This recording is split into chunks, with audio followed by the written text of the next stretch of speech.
Bar for bar album reviews, Aldom's Prescribed Overdose.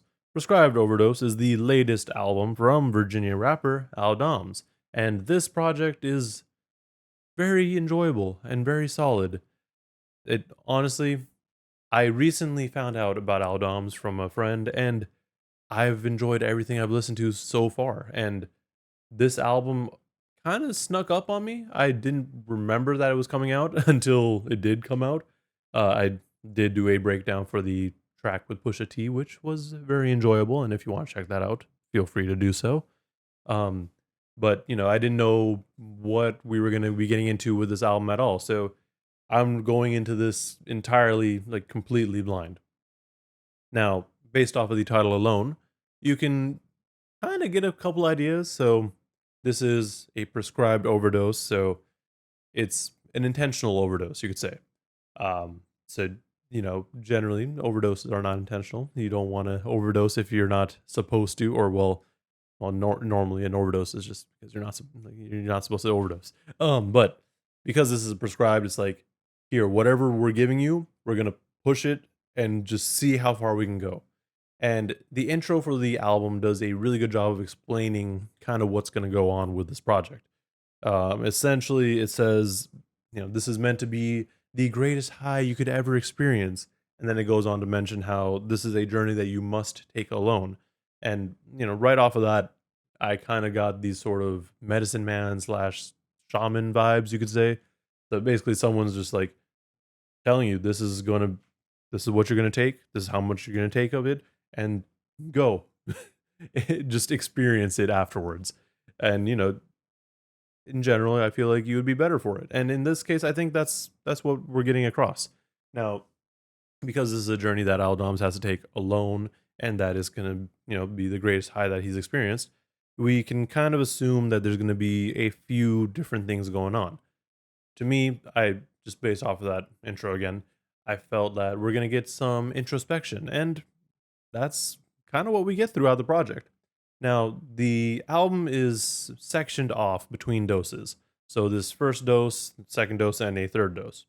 With this first dose, we have, I believe, 4 tracks, and this first section is just full of braggadocious tracks like Big Deal and Haha, which, like I mentioned, features Pusha T. And then, as we go throughout the project, we get to Dose 2, which allegedly takes things up a notch. And for me, it kind of felt like the more emotional slash scatterbrained sort of section, but that's a good thing.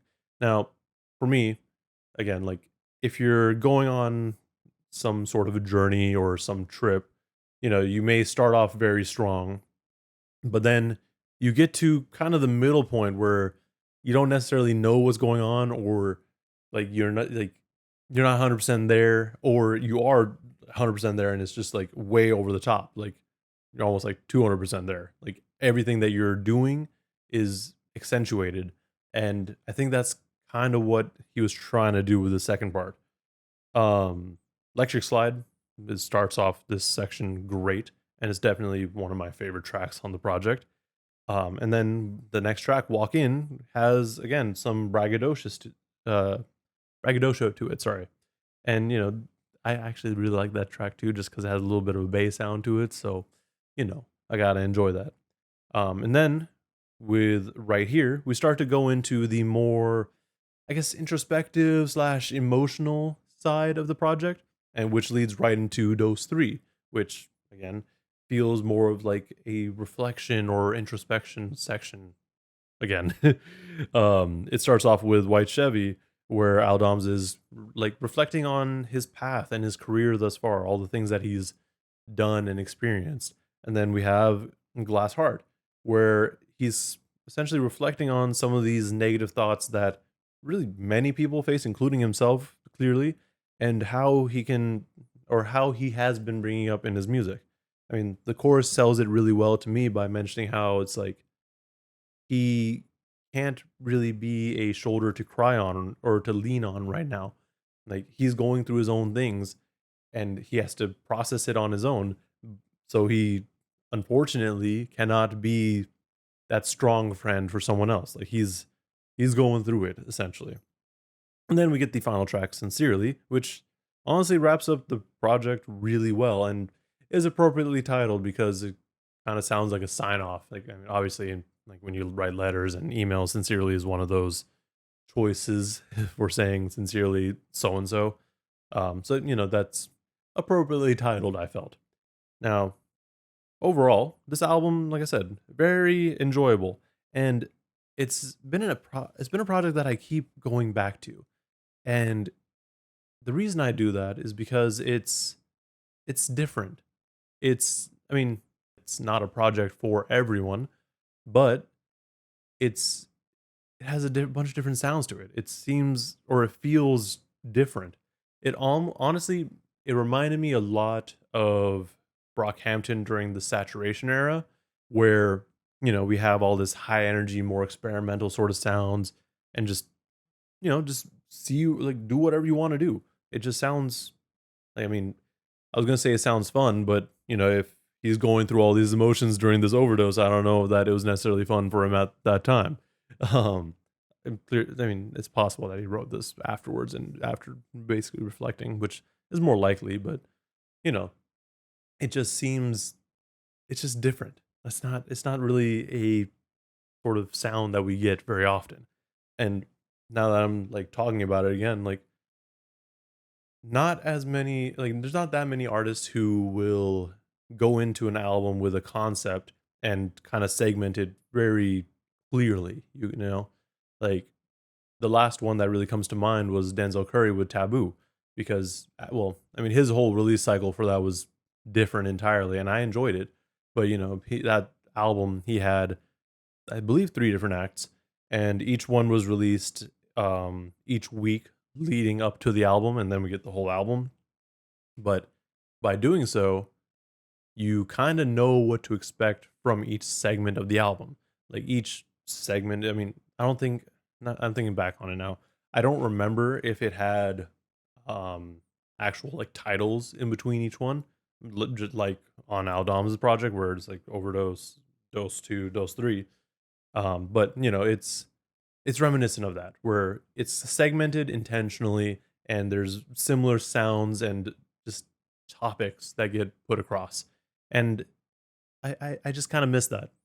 That's not a real common thing anymore. Like if anything, we'll get projects where there's one theme all the way through and that's the whole concept. Or I mean we'll get something like this, which is again rare. Or we just get a collection of songs, which sometimes is fine. Like you don't have to have a concept every time, but if you're gonna just put a collection of songs together, they better be, sequenced properly or like they have to make sense together, right? But anyways, that's enough rambling about that. My favorite tracks on this project were or are Electric Slide, Walking, Haha, and Glass Heart. I will definitely say this is a project that everyone should at least consider checking out. I don't know exactly who to compare him to other than Brockhampton, just for that sort of energy. His voice is very reminiscent of someone kind of like Jid, and you can kind of get Kendrick vibes off of it just because of the more nasally sound. But his voice is still his own. Like it's a very unique voice, and it's not like he's one of those artists who just kind of has all of his like influences on his sleeve. Like he kind of brings his own sound to it, and I enjoy that. But that's all I've got for this review. Let me know in the comments below what you thought of the album if you've listened to it. If you haven't, definitely check it out. I'd say it's worth a listen. I think there's something for everyone in it. And while you're down there, why don't you like and subscribe if you want to see more reviews and content like this? Thank you for watching, and please stay safe out there.